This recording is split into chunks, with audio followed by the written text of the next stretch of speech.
Hey, what's up, man? Welcome to Biceps and Mindset. C'est encore moi.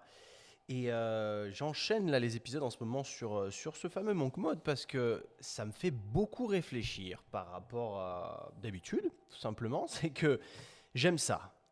J'aime ça et, et tu sais, je t'avais parlé de mon carnet où j'écrivais ce qui me passait par la tête. Non pas que je devienne philosophe, mais j'apprends des trucs sans cesse et je mets en pratique et j'introspecte et je mets en pratique et j'introspecte. Et je me suis demandé pourquoi en fait Monk Mode, tu vois, pourquoi au départ. C'était vraiment ce truc de me dire à quoi ça sert réellement, comment est-ce que je le perçois. Et je t'en ai expliqué un petit peu de comment je voyais moi la chose dans l'épisode précédent, à travers le fait que j'étais dans une période un peu particulière, que je voulais me recentrer, etc. Je pense que c'est pas fait pour aller dans les extrêmes, dans le sens où, enfin, où tu te mets dans cette bulle, mais que tu détestes ta vie pendant ce temps-là, et qu'après t'en sors, et genre, ça y est, tu profites de ta vie, tu revis. Je vois pas le truc comme ça du tout. Et pour le coup, moi, c'était pour fixer la procrastination. En fait, si tu veux, je suis le roi, enfin, je suis un des rois, je pense, de la procrastination. Je suis pas le seul, parce que quand j'en parle, j'en entends beaucoup autour de moi, et c'est vrai que c'est un truc qui te fait un petit peu déculpabiliser, dans le sens où tu as toujours l'impression, tu sais, qu'il faut être efficace, qu'il faut être efficient. Aujourd'hui, tout va vite, le FOMO s'installe. Mais en fait, on se rend compte qu'on est quand même beaucoup à procrastiner, mais surtout la réalité des choses, elle n'est pas là. Elle est de se dire, est-ce que réellement tu travailles 8-10 heures par jour, tu sais, comme tu le vois, parce qu'aujourd'hui, les normes, entre guillemets, du salariat, c'est de se dire, ok, je travaille tous les jours allez, à 9 to 5, donc de 9 heures à 17 heures, je dois être efficace de 9 heures à 17 heures, mais réellement, quand on va chercher un peu les datas, on se rend compte que les gens ne passent pas leurs 7-8 heures à travailler de manière intense. D'autant plus que quand tu es un 9 to 5, on te dit quoi faire. Donc tu es dans l'opérationnel, on te dit tu dois faire ça, ça, ça, ce sont tes tâches, tu les fais pas, tu fais ça. Mais tu ne peux pas trop sortir du cadre. Alors que quand tu travailles pour toi, ce qui se passe, c'est que tu as une fameuse zone opérationnelle dans laquelle opérer, mais tu as aussi la zone de réflexion. Mais sauf que cette zone de réflexion, le brainstorming, la mise à plat de ces idées, de ces stratégies, t'as pas l'impression que c'est du travail, tu sais. Donc tu peux culpabiliser dans le sens où j'ai rien accompli aujourd'hui.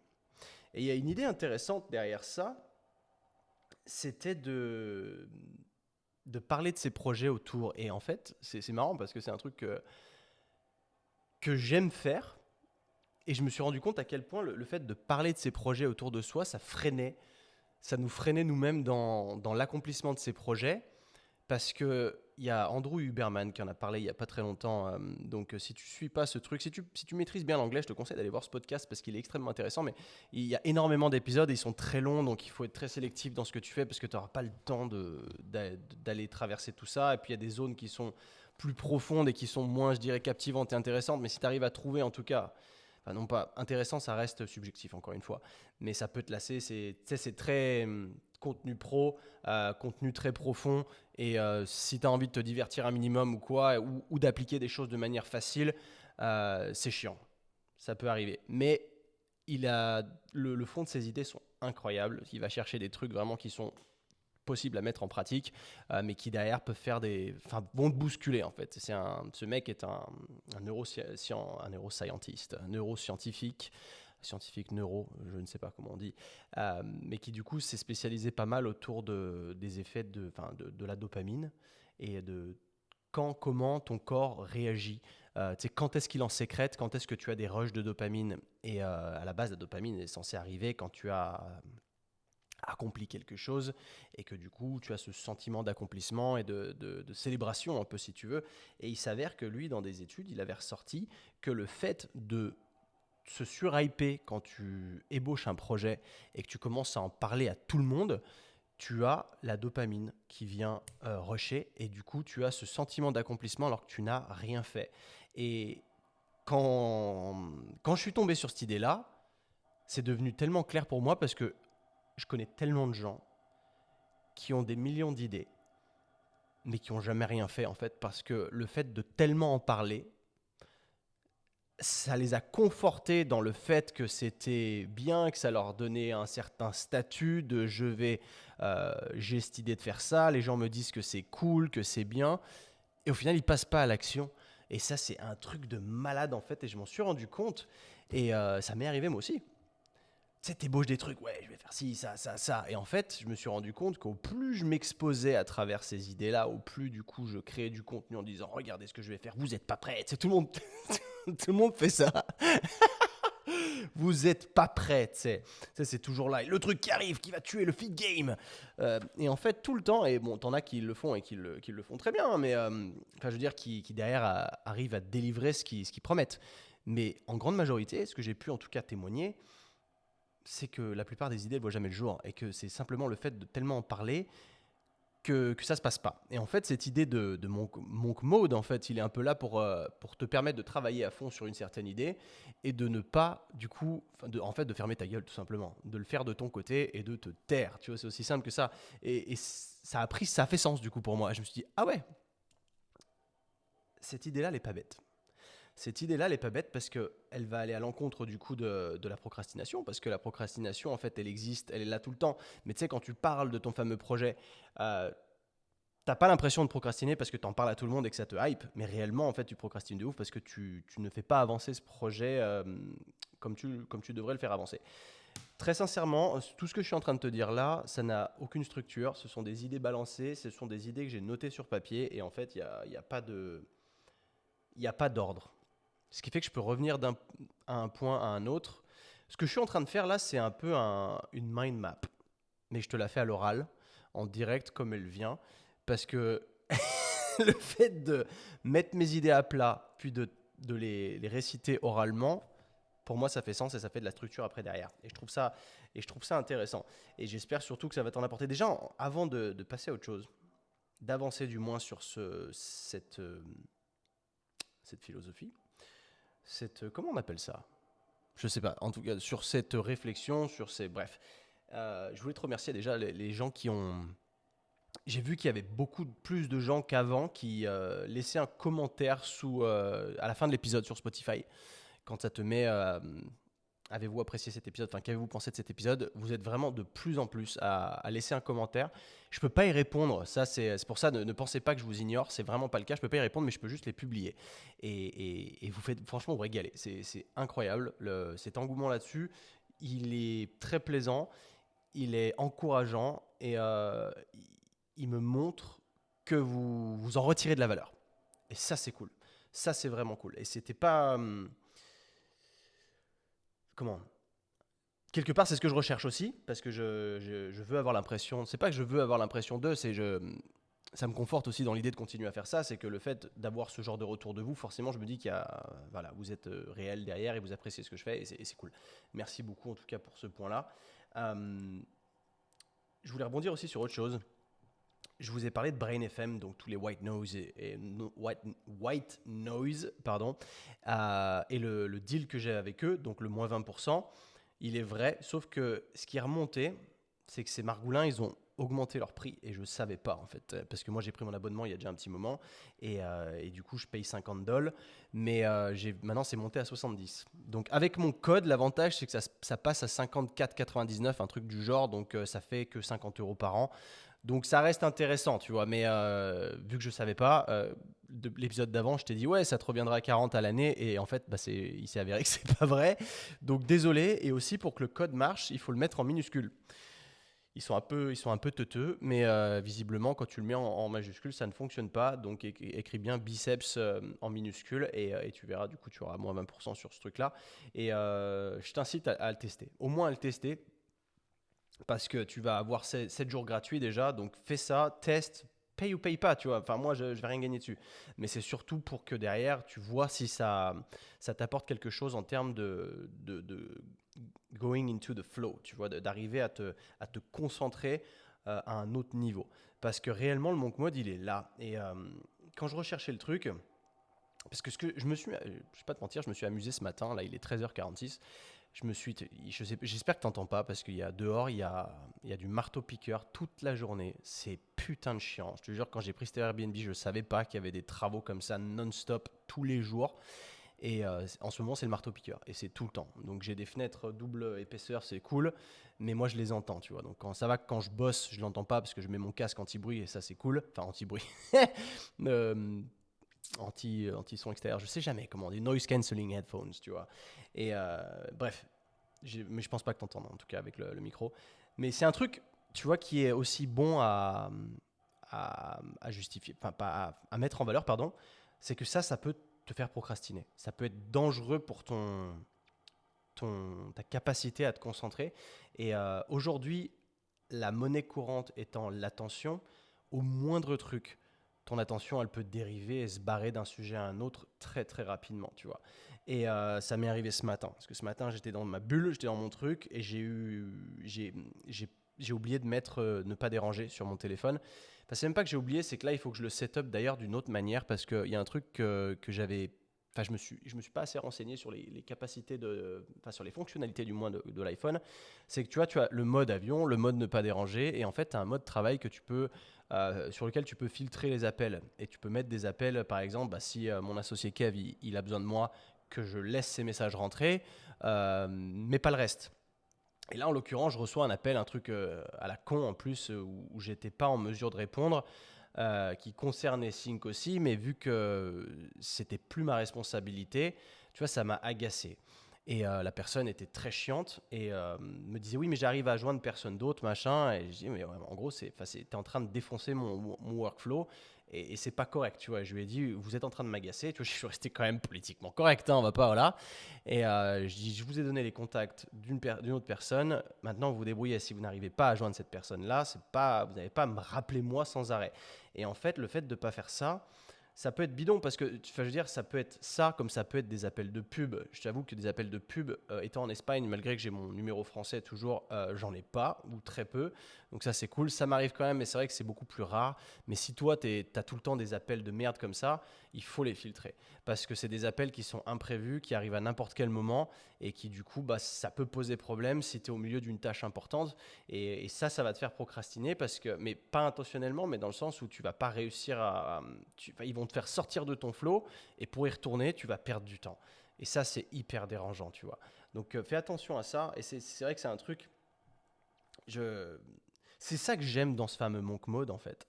C'est que au-delà d'aller dans l'extrême, parce que comme je te disais précédemment, avant de recevoir cet appel, je suis allé sur YouTube et en fait, ce matin, ma matinée, elle s'est résumée à faire de la recherche, surtout. Et à comprendre un petit peu le raisonnement des gens autour de cette approche, parce qu'on entend beaucoup parler de ce fameux monk mode, mais c'est comme tout. C'est une trend qui, là, en ce moment, est à son pic. Après, va se casser la gueule, reviendra dans plusieurs années, où il y aura un autre truc miracle qui te permettra d'être plus productif, etc. Donc, c'est une trend. Donc, j'ai voulu étudier, en fait, les facettes des approches des gens. Et j'en ai eu plein. Mais il n'y a rien de magique. Mais surtout, ce qui se résume, ce que j'ai, moi, pu en ressortir, c'est surtout de se remettre en question sur identifier ce qui fait que tu n'avances pas assez vite dans ta vie. Qu'est-ce qui te dérange en fait? C'est de identifier les distractions, euh, analyser ta journée et supprimer ce qui est parasite et qui clairement ne sert à rien, mais ne t'apporte aussi rien de positif.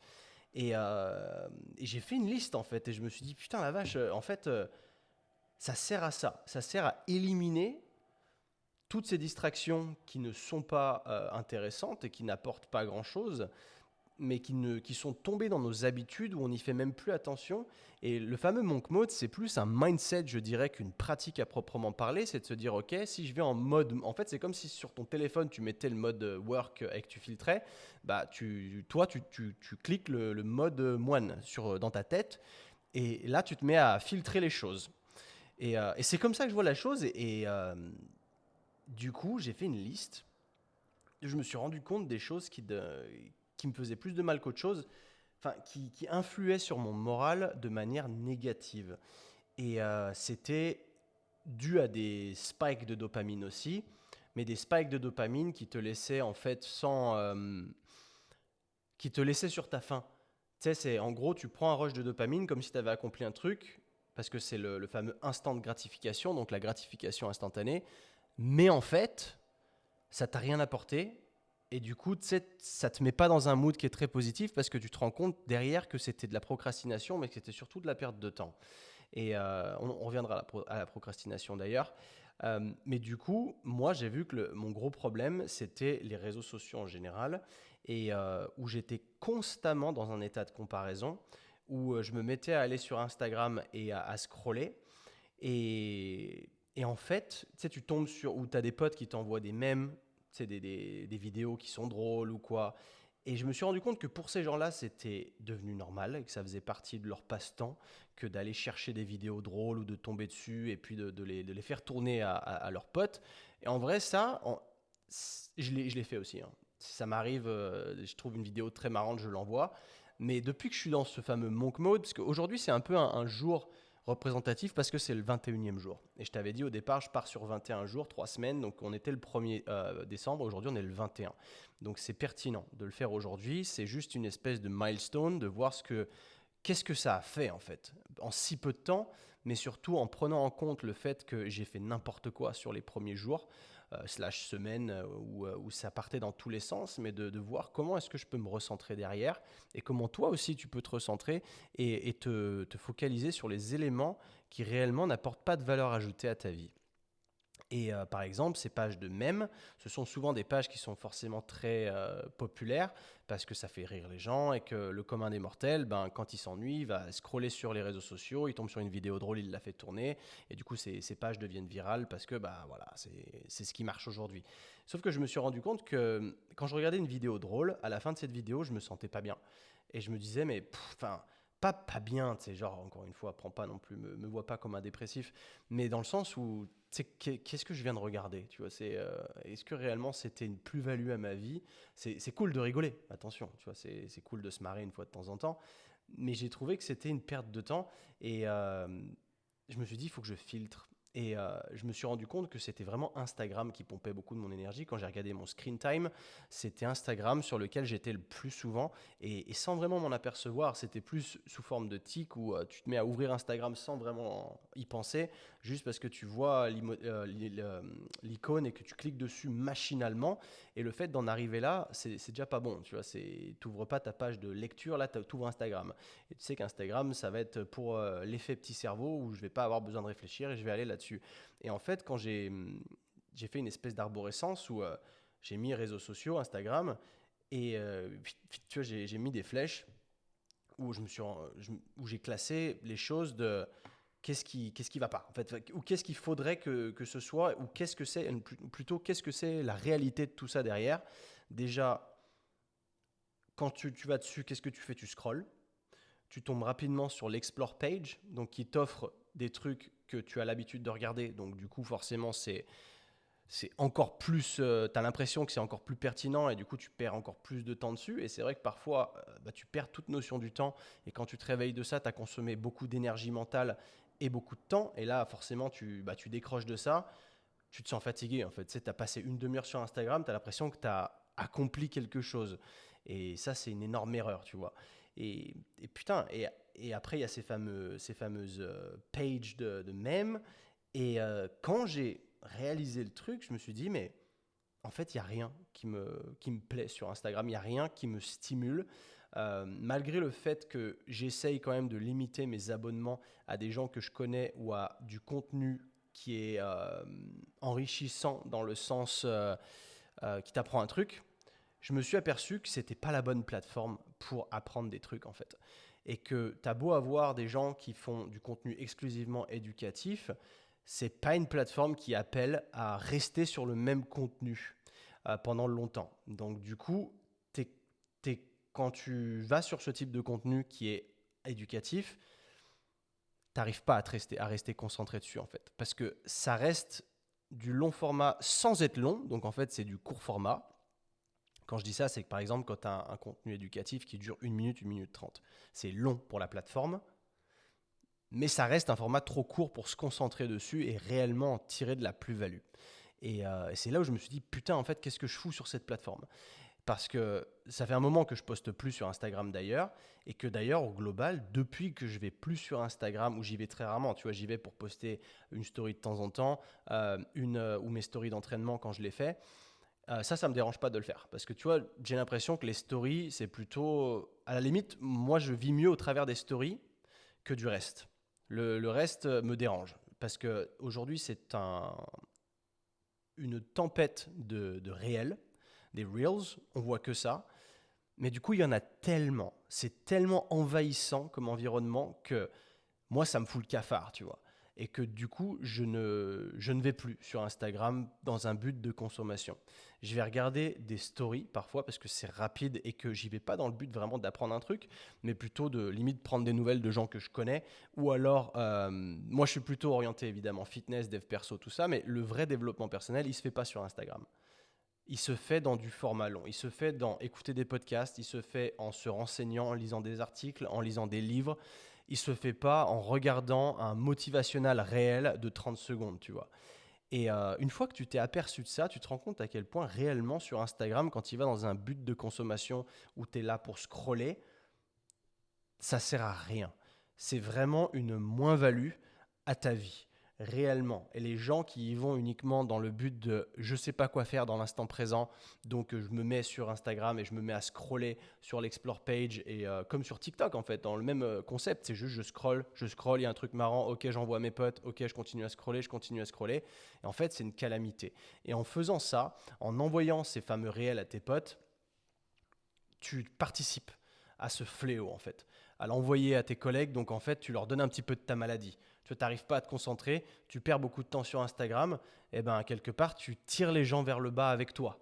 Tu leur envoies, tiens regarde, regarde, regarde. Et j'ai plusieurs potes qui font ça très souvent. Et j'ai perdu l'habitude de regarder ce qu'ils m'envoient, ou ça arrive que je regarde un de temps en temps, ou alors je vais liker le post qu'ils m'ont envoyé, mais je ne. Tu sais, dans la conversation, genre je le like, que je te montre que je l'ai pris en compte, mais je ne le regarde pas. Et ça m'arrive extrêmement souvent, et je pense que c'est quelque chose que tu devrais faire aussi. Je ne suis pas là pour te donner des leçons encore une fois, mais je me suis aperçu à quel point c'était une réelle moins-value à ma vie, et que je me sens beaucoup mieux depuis que je désquatte Instagram en fait. Je sais aussi pertinemment que le fait que je ne poste plus ne joue pas en ma faveur au niveau de l'algorithme, ça j'en suis conscient. Je suis juste plus à l'aise au niveau des stories parce que encore une fois c'est dynamique tout ça, mais je veux que quand je poste un réel, tu vois, ce soit plus une accroche dans le sens où je vais pas t'embobiner avec un truc, où c'est plutôt où je vais pas essayer de te faire marrer, ou j'en sais rien, en fait j'en sais rien. Pour être tout à fait honnête, je me dis ok c'est cool de poster des extraits de podcast pour les gens qui me connaissent pas et qui pourraient être, qui se diraient peut-être j'aime l'image du truc, c'est un bon appât, c'est un bait un peu, c'est l'accroche si tu veux, et comme ça les gens ils vont être redirigés vers le format long et c'est là où ils vont réellement se développer, que ce soit sur le plan fitness ou le plan personnel et au niveau de mes réflexions. Mais derrière, je me dis, mais en fait, poster pour poster sur Instagram, poster quoi? Et je vais un peu aller étudier le truc, évidemment. Je suis pas en train de te dire, ouais, c'est de la grosse merde, il faut pas le faire. Je suis en train de te dire que moi, ma perception actuelle, j'ai du mal à voir la réelle valeur ajoutée d'Instagram aujourd'hui. Et tu sais, ils ont sorti Threads, donc l'équivalent de Twitter. Je m'y suis mis et en fait, j'aime bien parce que à la fois tu peux mettre de la vidéo, tu peux mettre de la photo, mais surtout tu peux mettre un texte, une citation, une pensée qui te vient comme ceci, et c'est rapide à mettre en place et tu n'as rien d'autre à faire. Et sur le papier, je sais pas pourquoi ça me parle. Parce que Instagram, tu peux pas faire ça. Tu es obligé de poster un truc. Tu peux pas mettre juste tu peux mettre juste un texte dans une story, mais cette story elle va disparaître dans 24 heures dans tous les cas. Tu peux pas poster juste un texte. Et parfois, ça peut être un texte qui amène à de la réflexion derrière, et je trouve que c'est le plus intéressant. Après, est-ce que c'est parce que je prends de l'âge? Je sais pas, je suis à la recherche de la sagesse. J'en sais rien, tu vois, évidemment que tu évolues avec l'âge. C'est putain, une certitude, c'est normal, tu vois, ça aussi, c'est le cycle de la vie.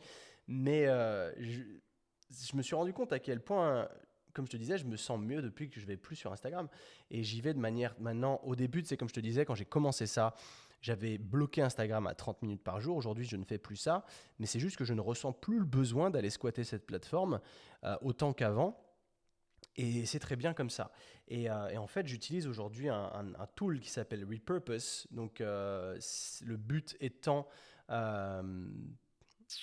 Enfin, si tu veux le lien de ce truc, je te le donnerai si tu veux. Et si tu veux t'inscrire, tu me dis et j'essaie d'avoir un lien affilié, comme ça je touche des coms parce que c'est bon, la pub gratos, ça va 5 minutes, hein. Mais ce truc-là, il te sert, si tu veux, à dès que tu postes un truc, un contenu sur un réseau social, tu peux linker ça et le poster automatiquement sur d'autres plateformes. Ce qui fait que tout mon contenu qui est posté sur Instagram, il va se poster automatiquement sur TikTok, ce qui fait que j'ai jamais besoin d'ouvrir TikTok. Parce que j'ai du mal avec cette plateforme entre nous, le fait que ce soit un... En fait, c'est comme Instagram, enfin les deux sont extrêmement similaires évidemment, mais les fonctionnalités proposées sur TikTok sont purement de la consommation de feed. Donc tu fais juste scroller, scroller, scroller. Et pour moi, ça c'est dangereux, hein. Véritablement, c'est un vrai, c'est génie, hein. C'est un génie parce que c'est de l'aspirateur à attention, mais c'est réellement une perte de temps et c'est dangereux. Et c'est pour ça que je n'y vais plus. Après, j'ai la même chose, tu vois, ça se décline, ça va sur YouTube Shorts, ça les met aussi comme ça. Et il faut que j'arrive à trouver une espèce de cycle où j'ai même plus besoin spécialement de me connecter, enfin, ou de passer du temps sur ces plateformes parce que je n'y trouve plus vraiment d'intérêt. Tu vois, je me suis rendu compte que sur les réseaux sociaux, parfois aussi, tu reçois des messages de drague. Tu sais, ça m'est arrivé de flirter dans les DM sur Instagram, ce genre de choses. Mais j'ai pas envie de faire ça. En fait, quand je suis sur cette plateforme, j'ai vraiment l'impression qu'il y a une espèce de j'ai une barre au-dessus de ma tête quand je suis dessus. Et plus je suis dessus, plus la barre, elle descend, tu vois. Et c'est l'énergie mentale, clairement, l'énergie dont tu as besoin pour te concentrer, que tu es en train de consommer pour rien. Tu sais, et du coup, je souhaite m'en écarter petit à petit. Je suis conscient qu'évidemment, c'est aussi une manière d'acquérir de nouveaux clients, d'apporter de la valeur aux gens. euh, de les inspirer potentiellement aussi, même si c'est à titre gratuit, tu vois, c'est pas un problème. Moi, le but, il est d'apporter de la valeur surtout à travers le podcast parce que c'est le format sur lequel je suis le plus à l'aise, le format brut, en fait, le format long qui te laisse un peu dans ma vie pour te montrer comment ça se passe au jour le jour, les hauts et les bas, et que sur mon chemin d'expatrié et de digital nomade, et que potentiellement tu puisses en ressortir des trucs qui vont t'aider toi dans ta vie. S'il n'y a rien qui t'aide dans ta vie, tu vois, pour moi, c'est un peu un échec. Si je t'ai aidé à rien faire, dommage, tu vois, c'est pas le but. Le but, il est pas juste de raconter ma vie, il est bien de réussir à en sortir quelque chose. Pour moi, c'est toujours une certaine manière de mettre des mots sur des pensées et du coup que ça me serve sur mon chemin introspectif. Et ça m'aide pas mal, tu vois. Donc le fait déjà d'avoir supprimé donc ce fameux Instagram, je l'ai pas supprimé complètement, tu vois, j'y vais une fois de temps en temps. Là, pas plus tard que tout à l'heure, j'ai posté une de mes stories sur mon détatouage. Parce que là, tu vois, si tu regardes la vidéo, tu vois mon bras qui est vraiment dégueulasse. Et parce que je suis toujours dans le processus de me faire enlever mes tatouages. Et oui, c'est pesant, c'est pas ouf. Mais écoute, le mec m'a dit encore 3 séances là. Enfin, en tout cas, 3 séances avant que je quitte l'Espagne parce que il me reste que 6 mois et c'est une séance toutes les 6-7 semaines à peu près. Donc en fait, j'ai le temps plus que de faire 3 séances. Donc voilà, après, on verra où j'en serai à ce moment-là. Mais c'est vrai que c'est pesant comme truc. Mais tu vois, c'est pareil, c'est que là, moi, je suis OK de partager ce type de contenu-là, mais il y a d'autres types de contenus où j'ai du mal à y trouver de la valeur, où c'est même pas tant ça, c'est surtout que j'ai pas envie de le faire. Et si j'ai pas envie de le faire, c'est là où la procrastination, elle rentre en jeu parce que ça me stimule pas. Et si ça me stimule pas, c'est pas bon. Et par exemple, tu vois, de faire des vidéos sur le détatouage, au début, je trouvais ça fun. Et ensuite, ça a complètement arrêté de me stimuler. Et je me suis dit, en fait, ça me saoule. Enfin, j'en vois pas l'intérêt parce qu'à chaque fois que je vais faire une nouvelle vidéo, ça va toujours être la même chose. Où je vais juste montrer la progression, mais je vais juste aller chez le détatoueur, faire une séance de laser, que ça choque un petit peu les gens, et puis expliquer que j'en suis à ma 10e, 12e séance. Et tu vois, j'avais du mal à trouver la plus-value là-dedans. Je me dis, putain. Et du coup, j'en ai pas fait depuis un moment. Et pareil sur les vlogs, parce que je me suis dit, je vais bouger à l'étranger. Est-ce que ça vaut le coup de faire des vlogs? Est-ce que voilà. Et à la fois, moi, j'ai envie que mon contenu soit déclinable. Donc, ça veut dire que le contenu que je te fais là en podcast, il est déclinable sur YouTube. Il est tout à fait affichable sur YouTube parce que je le filme et je m'amuse pas à faire des animations, des trucs, des machins. Tu vois, ça, c'est pareil. C'est un truc, ça me sort par les yeux. Aujourd'hui, on dit, oui, il faut capter l'attention des gens. Et tout ce que je vois tous les jours, c'est des réels ou des vidéos YouTube qui ont toute la même gueule. Elles ont toutes la même gueule aujourd'hui. Ça fait, tu vois du texte qui arrive, c'est des flammes, des machins, ça fait fou, fou, fou, fou, fou. Tu sais, c'est juste pour te garder éveillé, genre tu es en train de regarder un film d'action. Mais moi, j'ai l'impression que ça, c'est plutôt un problème dans le sens... Enfin, c'est plutôt un aspirateur, encore une fois, à attention, parce que vu que le message de fond, il est peut-être... Enfin, le message de fond est peut-être intéressant, mais le fait qu'il y ait toutes ces animations qui t'en mettent plein la vue, j'ai l'impression que tu passes un petit peu à côté du message, tu vois. Alors que si c'est du brut, comme je suis en train de te faire là, bah, tu n'as pas d'éléments qui sont là pour essayer de capter ton attention en plus, tu vois, de trucs qui viennent autour de ma tête. Et en tout cas, c'est comme ça que je perçois la chose, et ce qui fait que ce genre de vidéos, je les regarde même plus. Parce que si je tombe dessus et que je vois toutes ces animations, je me dis, en fait, ça me fane, tout le monde fait ça. Et aujourd'hui, les réels, c'est pareil sur Insta. Et quand je scrolle 5 minutes, tous les réels se ressemblent, c'est tout le temps la même chose. Et moi, j'en suis lassé. Alors, tu me diras si toi, c'est le cas aussi pour toi, mais moi, je me retrouve aujourd'hui complètement lassé du modèle Instagram. Le seul truc que j'aime faire, c'est pas les réels, c'est les stories. Parce que c'est un mini journal de bord éphémère sur lequel tu peux faire 2, 3, 4 stories pour un peu montrer ce qui se passe dans ta vie et partager. Le plus souvent de mes stories, ce sera de l'entraînement. De toute manière, tu me connais. Mais à la fois, le fait que ce soit éphémère, c'est pas ouf. Et dès que je me suis aperçu, dès que tu mets trop de stories, en fait, le problème, c'est qu'il y a tellement de gens qui font ça que bah, à la fin, tu touches plus qu'un tiers des personnes que tu touches d'habitude. Et ça me fatigue. Quand je vois le nombre de stories vues, tu vois, la première, il y a tant de nombres, tu fais, ah, c'est pas mal quand même, ça, il y a plein de gens qui regardent. Puis après, pou, pou, pou, ça fait que de se casser la gueule. Puis tu te rends compte que les gens, ils font que de. Et moi, le premier. Quand tu regardes des stories, tu cliques à droite, tu veux vite. Tu prends même plus le temps de regarder des stories en entier. Tu vois, ne mens pas à toi-même, je le sais, je suis pareil. Et c'est tout ça qui m'a amené à réfléchir sur la question en me disant, putain, mais en fait, quelle est réellement la valeur ajoutée de cette plateforme? Aujourd'hui, qu'est-ce que j'en retire de positif? Et ce qui fait que vu que c'était plus de l'anxiété due à de la comparaison ou due à de l'aspiration d'énergie mentale, où derrière j'avais cette sensation d'avoir accompli quelque chose alors que ce n'était pas le cas, qui derrière te fout un stress permanent parce que tu as l'impression de ne pas avancer quand tu vois certains accomplissements d'autres personnes.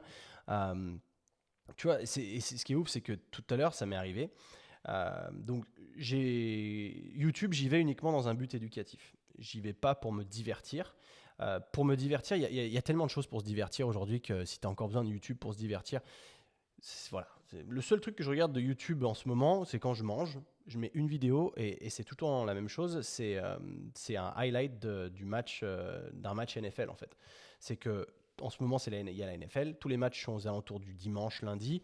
Donc je sais qu'après, pendant une semaine, à chaque repas, j'ai un match parce qu'il s'est passé genre 20 matchs. Et du coup, bah, à chaque fois, ça dure 10-15 minutes.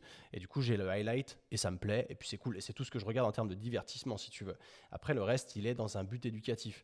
Mais tout à l'heure, je suis tombé sur, je te dirais pas qui, sur un YouTuber que je ne connais pas personnellement, mais que je compte contacter pour le faire intervenir dans mon podcast.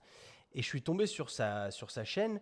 Et c'est un mec qui a un podcast aussi. Et tu vois, et j'ai vu qu'il n'avait pas fait beaucoup de podcasts, qu'il a commencé très tardivement, mais qu'au vu du fait qu'il est connu sur les réseaux et qu'il a beaucoup de moyens et que du coup, tout de suite, il peut faire intervenir des gens très connus, bah en fait, il a déjà grave plus de gens qui suivent son podcast que moi. Et là, ça a commencé à me saouler en fait. Quand j'ai vu ça, je me suis dit putain, tu vois, c'est quand même dégueulasse que on n'est pas récompensé au travail. Tu sais, il y a ce facteur chance dont je te parlais en disant que bah, pas tout le monde a le même facteur à tel ou tel moment. Il y a des gens qui ont explosé du jour au lendemain parce que bah, facteur chance. Bref, il y a quand même du travail encore une fois. Et je suis pas là pour underminer qui que ce soit ni pour me plaindre. Je suis juste en train de te remettre dans la situation de, tu vois, je suis tombé sur ce profil-là. Et ça m'a saoulé sur le moment. Et je me suis dit, mais déjà, qu'est-ce que tu es en train de foutre sur sa page, tu vois? Tu n'es pas là pour consommer le contenu, tu dégages. Et juste ça, tu vois, ça m'a fait me sentir, tu vois, sentir une espèce d'anxiété, tu sais, comme une boule au ventre. Et c'est après, là, je me suis dit, putain, en fait, au plus tu vas consommer le contenu des autres comme ça, au plus, si tu n'en es pas au point où ils en sont eux, tu vois, si tu es moins connu qu'eux, plus connu qu'eux, et pour moi, à mon échelle, être plus connu que moi, c'est relativement facile, tu vois. Et du coup, je me suis pas senti bien et je me suis dit, c'est pas le chemin que j'ai envie de poursuivre. Je sens que ça me convient pas et ça me titille. Du coup, ça fait partie aussi des distractions que tu dois enlever. Et donc, si on récap là vite fait, parce que en fait, j'avais plusieurs trucs à te dire, mais là, je suis en train de m'étaler sur le facteur réseau social. C'est qu'au final, si toutes ces réseaux sociaux, quoi, ils sont source d'anxiété, déjà, tu sais que c'est négatif. Donc, ça fait partie de tes distractions négatives que tu dois supprimer. Et le but de ce monk mode, en fait, il n'est pas d'aller dans une bulle, il est de trouver ton lifestyle idéal. Pour moi, c'est ça la vraie définition. C'est au final, tu es heureux toute ta journée, tu es productif, tu aimes ce que tu fais, tu n'es pas dérangé par des trucs négatifs. Et du coup, tu te rapproches de ta vie idéale petit à petit. Et le but moi, je le perçois comme ça. C'est que ce monk mode, il sert à ça, clairement. Et du coup, depuis, donc, le but étant d'avoir un feed clean, de supprimer les pages mêmes, de ne pas scroller ou quoi, donc de ne pas y passer du temps en termes de consommation, plutôt d'aider les gens dans mes DM s'il y a besoin, de partager rapidement des trucs en story, et puis de devoir créer moi aussi du contenu quand même, parce que mine de rien, je suis là-dessus, c'est pas pour rien. Mais je me rends compte que c'est quand même pas les plateformes où je préfère le créer. Et globalement, je me suis rendu compte que pour moi, en fait, sur Instagram, il n'y avait rien de stimulant positivement, tu vois. Et c'est là où je me suis dit, c'est pas la bonne plateforme. C'est pas, en tout cas, c'est une plateforme qui capte l'attention, mais c'est pas ce que je vois à l'avenir. C'est quand tu vois l'avenir des réseaux sociaux, comment ça va évoluer, je ne vois pas cette plateforme être dans l'avenir des réseaux sociaux. Je vois le format long, le format brut arriver parce que les gens en ont marre, en tout cas comme moi j'en ai marre, de ce format court qui n'apporte rien en fait et qui est juste là pour te consommer de l'énergie alors que le format long réellement a son intérêt. Même si ça veut dire aussi que tu en consommeras moins parce que tu dois être vachement plus sélectif parce que c'est du format long, alors que le format court, tu peux consommer sans utilisateur, mais au fond, une fois que tu auras consommé tes 100 utilisateurs, qu'est-ce que tu en auras réellement retiré? Alors que si tu décides de ne consommer que le contenu de 10 personnes sur les podcasts par exemple, tu as beaucoup plus de chances de retenir des choses et de mettre en application ces choses-là dans ta vie de tous les jours. Donc c'est ça. Ensuite, les dating apps, mec. Ça, je me suis rendu compte aussi que c'était pas un kiff. C'est forcément quand je déménage dans un nouvel endroit, ben écoute, t'as envie de voir ce qui se passe, tu vas, t'installes toutes les dating apps possibles. Je les ai toutes essayées, hein, mec. Entre Tinder, Bumble, Hinge, Appen, c'est à peu près tout. Je naviguais entre les quatre. Histoire de. Déjà, quatre applications, mec. Et quand rapidement je me suis aperçu que je tournais en rond et que ça ne me plaisait pas de tomber sur des profils random comme ça, où en plus en Espagne, on va pas se mentir ici, la plupart des filles elles parlent pas anglais, et que même si je parle suffisamment bien espagnol, en fait ça m'intéresse pas. Je suis pas intéressé, j'en ai déjà parlé ça, mais en termes de relations amoureuses, une fille pour moi qui ne parle pas anglais, c'est pas une cible potentielle, c'est pas un bon, ça peut pas être un bon match parce que déjà il y a un truc qui va manquer à ce niveau-là et ça ne me va pas. Tu as une meuf qui a 25-30 ans et qui parle pas anglais aujourd'hui, ça veut dire qu'elle manque cruellement d'ouverture sur le monde et qu'elle n'a pas compris que l'anglais pouvait réellement lui changer la vie. Et si c'est ton cas aujourd'hui, te sens pas offusqué, vois-le comme une opportunité de te dire ce serait peut-être pas con d'apprendre l'anglais du coup. Et mon message à travers ce podcast, tu sais que je suis sur cette démarche aussi de pousser les gens à apprendre l'anglais. Il faudrait que j'arrive à avoir un partenariat avec Babel aussi, tant qu'à faire, pour te pousser à ça, parce que c'est vraiment intéressant. Ensuite, au-delà des dating apps, ce qui m'a fait peur, c'était mon screen time. Le screen time, c'est, tu sais, des fois, tu as une notification qui te dit ça fait combien d'heures tu as passé sur ton téléphone. Et quand je voyais mon screen time parfois s'élever à 9-10 heures par jour, je me suis dit, il y a un souci. Tu vois, je ne peux pas avoir la moitié de ma journée les yeux rivés sur mon écran. Ok, parfois c'est différent. Avoir un screen time de une demi-heure, une heure, c'est pas ça mon objectif. Tu sais, parfois, je vais être sur Slack pendant un moment. Slack, c'est une application où c'est orienté business, où tu parles avec ton équipe. Et moi, j'ai 3 Slack différents. Tu vois, il y en a un, on discute avec Sync, il y en a un autre dans mon coaching business, et l'autre, c'est le Hybrid Training Club où je discute avec les gens qui font partie de mon équipe, tu vois. Et je suis putain. Ça, c'est OK. Il n'y a pas de souci là-dessus. C'est pour ça que le screen time, c'est un peu c'est subjectif, si tu veux. Mais quand j'ai vu que la plupart de ce temps, il était passé à consommer des choses qui ne m'apportaient rien, c'est là où je me suis dit, ah ouais, en fait, un peu une perte de temps quand même. Un peu une perte de temps. Donc, il y a eu ça à réduire cruellement. Et ensuite, il y a les événements sociaux. Parce que je me suis rendu compte d'un truc, c'est que des fois, tu dis oui. Tu sais, tu sors, tu as des potes qui t'invitent à sortir. Et encore, ici, je suis relativement isolé. Donc, je ne sors pas tellement. Mais quand tu as des gens qui te demandent de sortir, si ça arrive souvent, ça peut devenir un frein aussi à ta croissance. Et il y a aussi un autre facteur, c'est que quand tu es avec tes potes dehors, tu fais pas 100% ce que tu as envie de faire. tu sais, tu te connectes un peu au code du groupe. Des fois, il y a des trucs que tu as moyennement envie de faire, mais tu suis un peu ce qui se passe dans le groupe. Donc, tu n'es pas sur un moment à toi. Tu n'es pas seul, livré avec toi-même. Et ça peut être cool to blow off some steam, tu vois, de chill out. Comment tu dis ça? Pour, euh, pour décompresser, tu vois, c'est OK. Encore une fois, c'est OK. Par contre, ça doit rester relativement exceptionnel.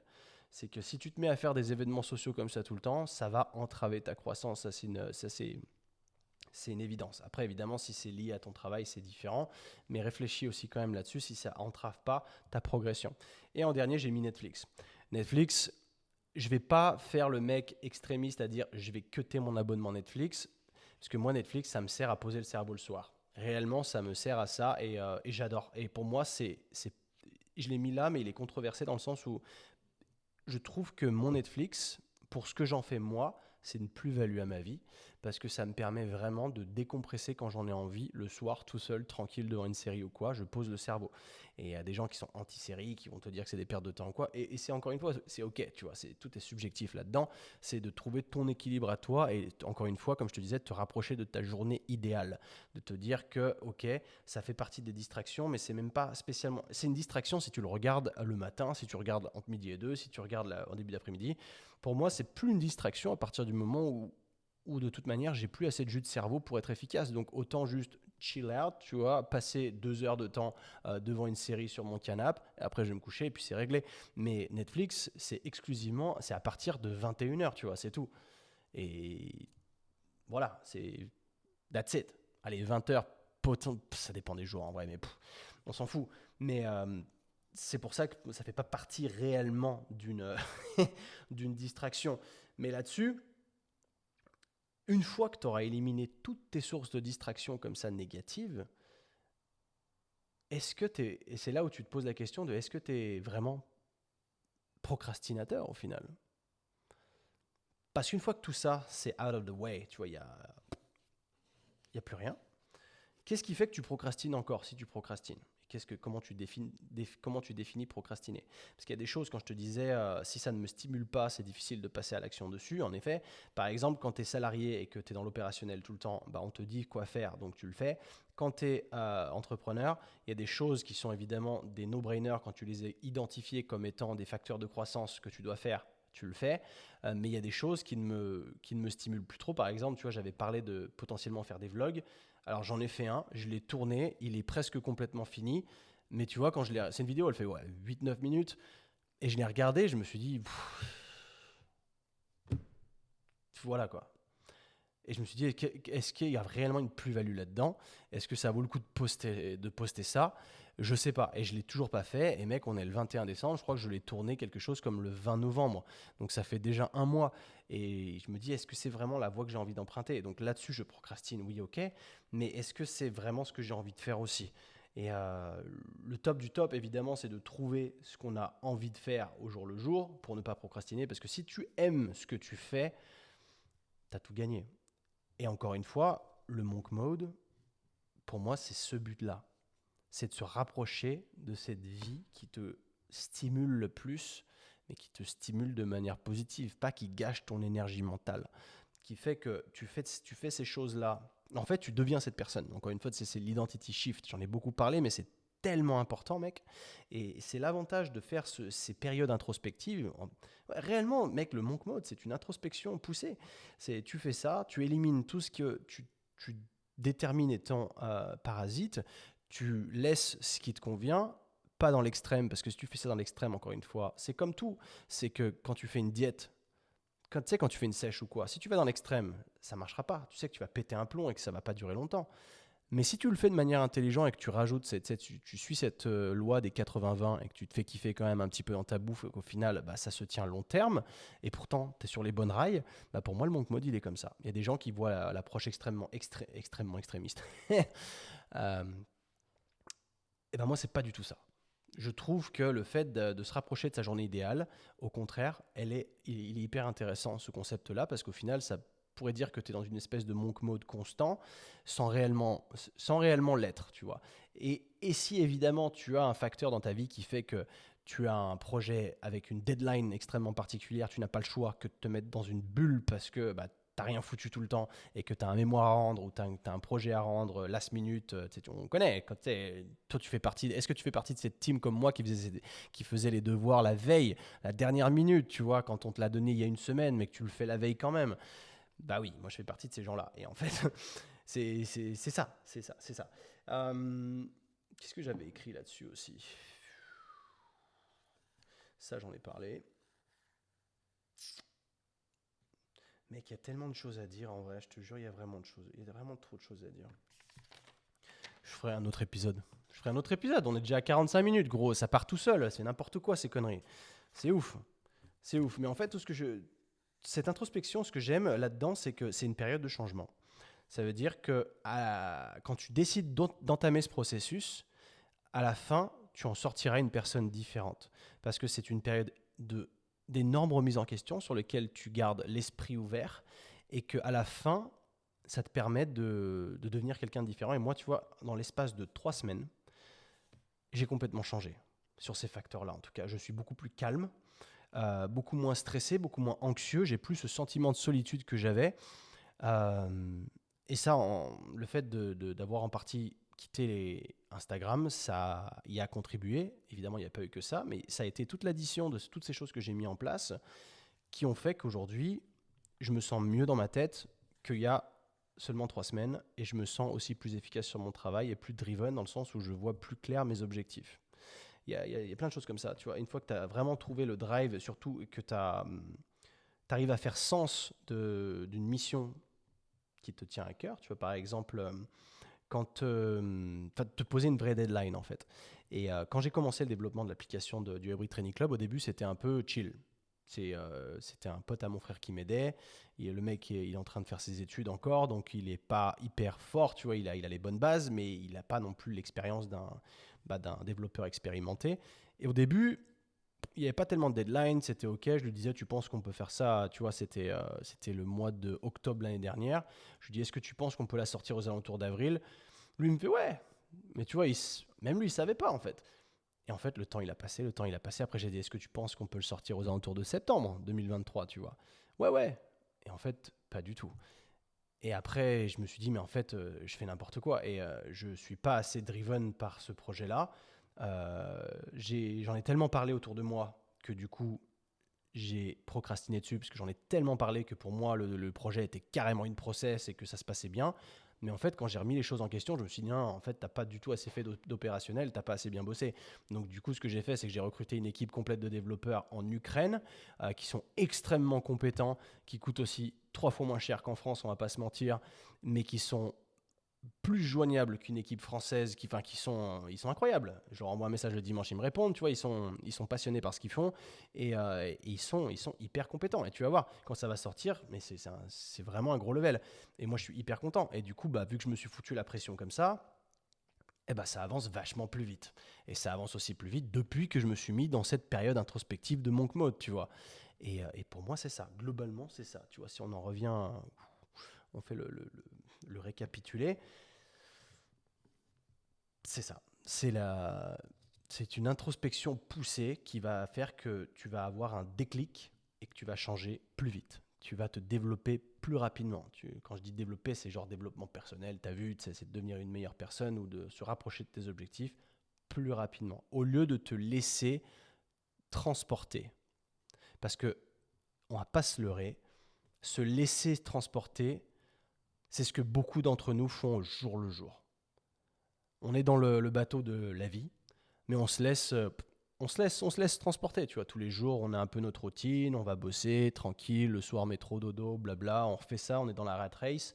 On se laisse porter en fait. On se laisse porter par le vent, on verra, on sait pas trop, on a quelques petites ambitions, mais on n'y va jamais parce que ça nous fait sortir du cadre. Et derrière, on prend pas les bonnes mesures pour. En fait, on se laisse porter. Donc, c'est devenu normal que d'aller scroller sur les réseaux sociaux. Tout le monde le fait, donc pourquoi pas nous?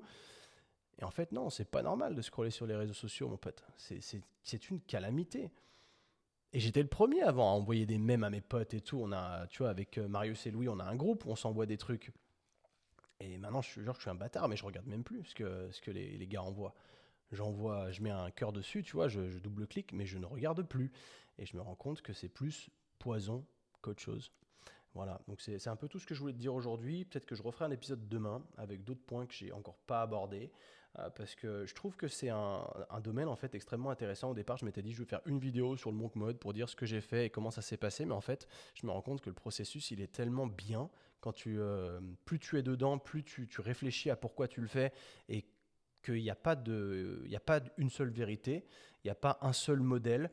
Tu peux le faire en fait comme tu le souhaites à partir du moment où tu te rapproches de ta vie idéale. Et depuis que je fais ça, mec, je me sens vraiment trop bien. Et ça, c'est ouf parce que j'aurais jamais imaginé. Je pensais vraiment que j'allais me mettre en mode guerrier pendant 3 semaines, bulle, genre je fais que de bosser et je ne fais rien autour. Au final, c'est pas ce qui s'est passé. Je me suis rendu compte que j'avais foiré mon approche plusieurs fois et qu'une approche un peu plus flexible, c'était plus ce qui collait à mon personnage. Euh, et qu'au final, je kiffe ma vie beaucoup plus aujourd'hui qu'il y a 3 semaines. Et c'est con, hein, mais je te jure que c'est le cas. Tu vois, au départ, j'étais en panique quand je suis arrivé là, j'étais pas structuré. Je m'étais dit, putain, j'ai fait le con.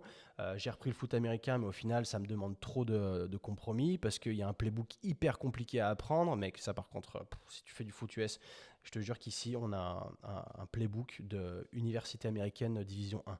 C'est n'importe quoi. Enfin, il est hyper compliqué.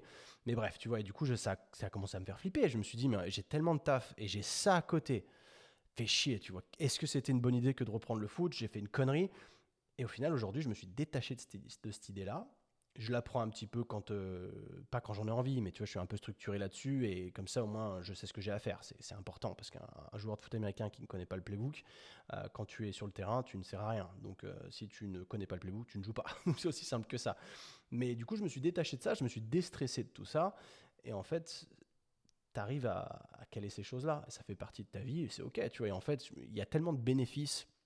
Parce que forcément, chaque chose dans la vie aura des points positifs et des points négatifs. Mais les bénéfices du foot américain, ils sont tellement plus hauts que les négatifs qu'au final, j'ai aucun regret. C'est trop bien, mec. Je connecte avec des gens. On a des gars du Canada, on a des gars du monde entier. C'est hyper fun. C'est le feu. Donc, je vais pas me plaindre. Évidemment, les downs, c'est le fait d'apprendre ça. C'est le fait de s'entraîner jusqu'à 23h le soir. It is what it is, man. Just enjoy tu vois, c'est enjoy the process. Encore une fois, c'est toujours pareil. On en revient, c'est souvent cette phrase cliché qui revient de enjoy the process. Tu vois, c'est l'avancée qui compte et pas la destination. Et c'est une putain de réalité. C'est vraiment une putain de réalité. Parce que quand tu as accompli ce que tu veux accomplir, au final, si tu n'as pas une autre mission derrière, tu tournes en rond, il ne se passe plus rien. Donc en fait, on se rend compte que ce qu'on kiffe, c'est ce processus de développement jusqu'à un certain objectif avant de passer à un autre. Enfin bref, on est tout bon. Je vais arrêter là parce que quand je regarde je parle trop. Je parle trop. J'espère en tout cas que tu as trouvé de la valeur là-dedans et que ça t'a plu. Je te remercierai jamais assez de me mettre des reviews 5 étoiles et de réagir aux épisodes via Spotify sur des commentaires que je peux publier. Ça fait vraiment très très très plaisir de partager l'épisode s'il t'a plu. Et puis voilà mec. Merci beaucoup. On se retrouve très bientôt.